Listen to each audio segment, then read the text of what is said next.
Halo, gue Oleh, dan di video ini gue akan review tentang kamera Sony A7 III yang sudah gue pakai lebih dari 1 tahun. Gue pakai kamera ini kurang lebih udah 1 tahun lebih ya. Gue beli kamera ini tahun 2019 di bulan September. Nah, sebelum punya kamera A7 III ini gue udah pakai brand Sony ini udah lumayan lama ya. Kamera Sony yang pertama gue punya itu Sony A7 polos atau Mark I. Sebelum pakai Sony gue pernah pakai Canon. Terakhir gue pakai Canon itu 5D Mark II ya. Abis itu gue pindah ke Nikon. Di Nikon gue pakai D600, D700, D750 terakhir sebelum switch full ke Sony. Nah, kenapa gue dulu pakai Sony A7? Karena menurut gue itu saat itu cuman ada Sony yang punya kamera mirrorless full frame ya.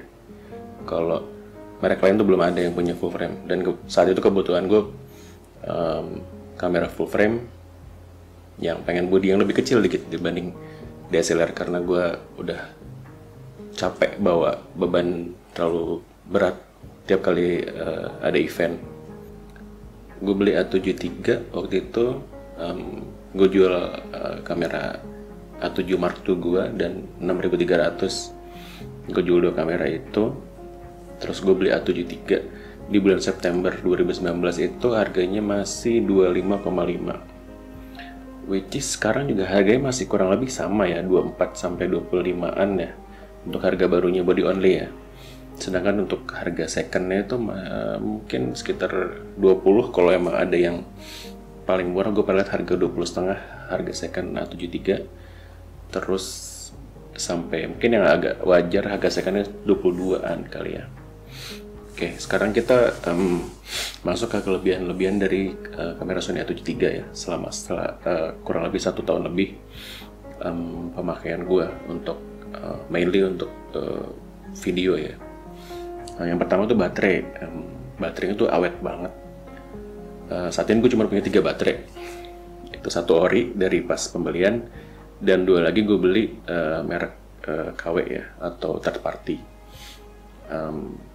Tapi 3 baterai ini cukup dibandingin gue dulu. Kalau pakai Sony seri sebelumnya itu gue butuh 6-8 baterai untuk meliput 1 event ya, dalam 1 hari. Terus yang kedua, bodinya lebih oke. Ada tombol-tombol yang kalau di A7 seri sebelumnya itu posisinya tuh aneh, karena misalnya kayak tombol record itu posisi dulu di samping sini loh, samping grip itu menurut gue posisi aneh banget. Kalau sekarang dia posisi di jempol dekat LCD itu, menurut gue posisi udah oke. Terus ada tombol joystick, itu enak banget. Kalau dulu pakai DSLR tuh kan selalu, biasanya beberapa DSLR tuh pakai ada joysticknya dan ada scroll wheelnya. Jadi ketika kita butuh fungsi cepat untuk ganti AF, itu kita bisa pakai joysticknya untuk cepat mindahin AF-nya. Tapi sekarang juga agak jarang kepake karena udah touchscreen juga sih, jadi gue bisa milih fokusnya tuh dari screen aja, tinggal pilih aja mana titik fokus yang gue pilih, tinggal gue pencet aja di screennya. Itu kalau kita pakai lensa AF ya. Terus selain itu juga kelebihannya udah dual SD card slot. Gue selalu ngerekord secara simultan di 2 SD card. Jadi gue punya backup ketika salah satu SD card itu bermasalah. Untungnya sampai saat ini gue belum pernah sampai ada file yang korup atau rusak di dalam SD card yang masih di kamera ya. Terus itu menurut gue fitur yang lumayan menyelamatkan ya kalau misalnya terjadi kenapa-napa, karena kita tahu sendiri kalau misalnya data itu bisa dibilang nyawanya seorang fotografer atau videografer. Jadi kita harus hati-hati banget sama data. Terus speed AF di mode foto dan mode video Gue nggak tahu kenapa kalau di A7 Mark I, A7 polos, dan A7 II itu AF-nya nggak sebagus di seri APS-nya, kayak misalnya A6000. Bahkan di saat awal muncul juga AF-nya tuh menurut gue udah lebih bagus dibanding A7. Tapi di A7 III itu AF untuk foto dan video tuh udah bagus banget. Gue bisa percaya sepenuhnya, ya nggak sepenuhnya sih, 90% gue bisa percaya AF di kamera ini karena segitu bagusnya. Terus di A7 Mark III ini gue bisa record 4K internal. Kayak sekarang ini gue record 4K internal, gue nggak perlu recorder lain seperti Atomos untuk record 4K-nya. Nah, terakhir ini menurut gue preferensi aja sih, tapi gue suka banget sama mode HLG dan mode S-Log 3 di A7 III ini. Gue suka banget mode HLG ini karena dia hampir kayak S-Log, tapi sudah lumayan keluar warnanya. Jadi bahkan kadang-kadang kalau misalnya memang lagi males grading itu, dari HLG ini warna yang aslinya udah cukup oke gitu, bahkan tanpa perlu grading ya. Kadang-kadang cuma butuh naikin kontras dikit juga udah cukup buat deliver ke klien untuk mode HLG ini. Sedangkan kalau S-Log kan kita harus grading lagi, dan itu takes time lagi menurut gue. Walaupun hasilnya dari segi dynamic range atau warna itu gue lebih suka pakai S-Log 3.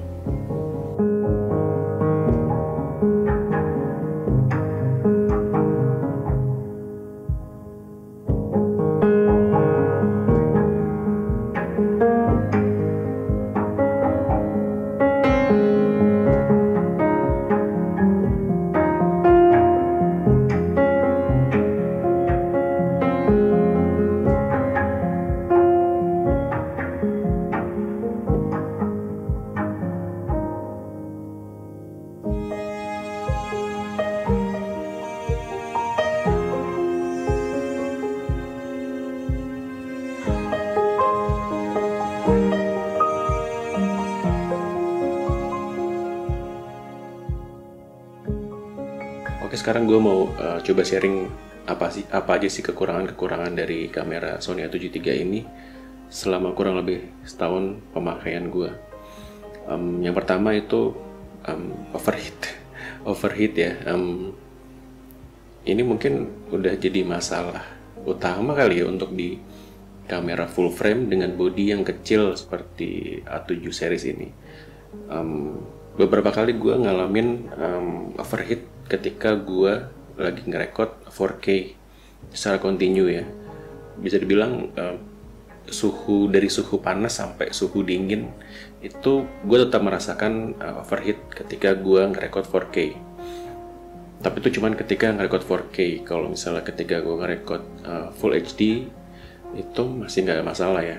Mungkin agak panas sedikit ketika gue ngerekod ketika bitrate-nya tinggi seperti misalnya kayak 100 fps atau 120 fps itu lumayan panas, cuman nggak sampai overheat ya. Tapi ketika gue ngerekod 4K beberapa kali, ketika gue syuting di Freeport di Tembagapura, itu cuacanya dingin sekali di sana, dan beberapa kali kameranya overheat ya. Gue masih belum tahu gimana caranya ngakalin 4K overheat ini. Mungkin bisa kalau kita ngerekod di external recorder seperti kalau di Atomos, atau misalnya kita nambahin cage, mungkin akan lebih bikin panasnya itu lebih nyebar ya. Tapi itu yang gue alamin 4K overheat di kamera ini. Tapi kalau ketika di record full HD itu sama sekali nggak ada masalah, nggak pernah overheat. Gue pernah ngerekod sampai bahkan 2-4 jam event itu gue record pakai kamera ini dan nggak ada masalah kalau di full HD.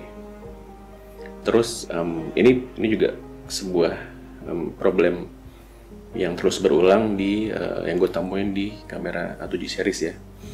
Mau itu A7 III, A7 A7S maupun A7 yang pertama itu selalu ada masalah ini, yaitu tombol-tombol dan bodi yang kalau bisa dibilang itu ringkih ya. Kenapa? Karena kemarin itu beberapa bulan lalu gue sempat servis kamera ini karena audio input jacknya itu rusak, nggak berfungsi. Jadi ketika gue colokin eksternal mikrofon di input jack kamera ini, suaranya nggak keluar. Nah, untung waktu itu masih garansi, jadi gue nggak kena biaya servisnya. Tapi permasalahan ini pernah gue juga alamin di kamera A7S kalau nggak salah waktu itu ya. Input jacknya juga rusak. Nah, di kamera A7 seri sebelumnya juga gue pernah ngalamin tombol-tombol itu rusak. Kayak misalnya tombol scrollnya atau tombol buat scroll yang depan itu buat nyari aperture atau speed, sama yang di belakang di jempol ini scroll itu juga itu gampang sekali rusak kalau di seri A7 sebelumnya. Di yang ini gue belum sih sampai segitunya, tapi ada kemungkinan 2-3 tahun ke depan bisa rusak juga, karena itu udah rutin ya gue alamin. Bahkan paling parah tuh di seri A7 Mark II itu gue pernah hampir ya 50% tombol-tombol yang di kamera itu rusak. Jadi waktu itu pertama kali rusak tombol recordnya yang di posisi di jempol, di gripnya ini yang merah itu rusak. Jadi kalau mau record gue pindahin ke tombol lain. Nah, tombol itu rusak juga. Jadi waktu itu gue pindahin lagi ke tombol lain. Nah, tombol itu juga rusak juga. Jadi gue sama sekali nggak bisa nge-record video sama sekali karena tombol-tombol yang gue punya di kamera itu rusak. Akhirnya gue servis dulu sampai bener lagi.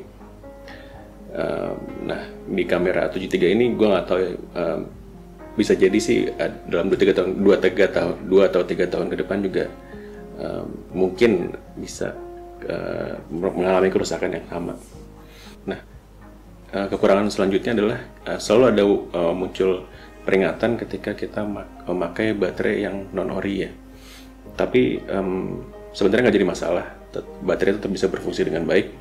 Cuman ketika kali dinyalain itu muncul peringatan itu, dan jeleknya adalah berapa persen sisa baterai itu nggak kelihatan. Sedangkan kalau kita pakai baterai ori itu selalu kelihatan persennya, misalnya sisa 20% tuh masih kelihatan. Tapi kalau pakai baterai non ori itu nggak kelihatan. Tapi barnya ada, cuman persenannya aja nggak ada. Itu sih sebenarnya nggak banyak problem atau kekurangan dari kamera ini ya. Menurut gue kamera ini udah ya 80-90% perfect kalau gue bilang untuk penggunaan gue ya secara pribadi.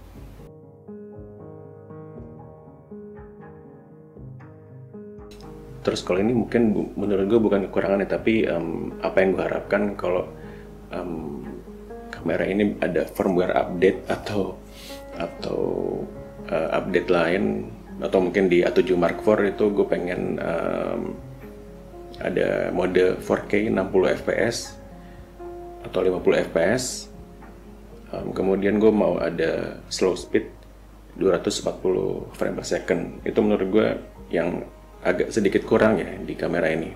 Sekarang pertanyaannya adalah apakah di tahun 2021 atau mungkin sampai 2-3 tahun ke depan kamera ini masih reliable atau enggak untuk digunakan oleh gue. Menurut gue sangat bisa ya. Gue melihat kamera ini saat ini sudah sekitar 80% sampai 90% udah mencukupi kebutuhan gue untuk kebutuhan profesional gue sebagai fotografer maupun videografer ya. Apakah gue akan upgrade ke A7S3? Kemungkinan sih belum ya, karena harganya tuh masih lumayan mahal ya, barunya masih 50 jutaan. Dan gue masih bisa sewa A7S3 kalau misalnya gue ada kebutuhan project yang butuh kayak misalnya 4K 120 fps-nya. Kalau misalnya ada dana lagi 20 juta nganggur, gue sih akan lebih milih untuk beli A7 III lagi ya, satu lagi buat kamera backup. Oke, sekian sharing singkat gue mengenai kamera Sony A7 III yang udah gue pakai dari September 2019 sampai bulan ini Januari 2021. Jangan lupa like, subscribe, dan komen kalau kamu ada pertanyaan atau ada saran topik yang bisa gue bantu bahas untuk di video-video berikutnya. Thank you dan adios.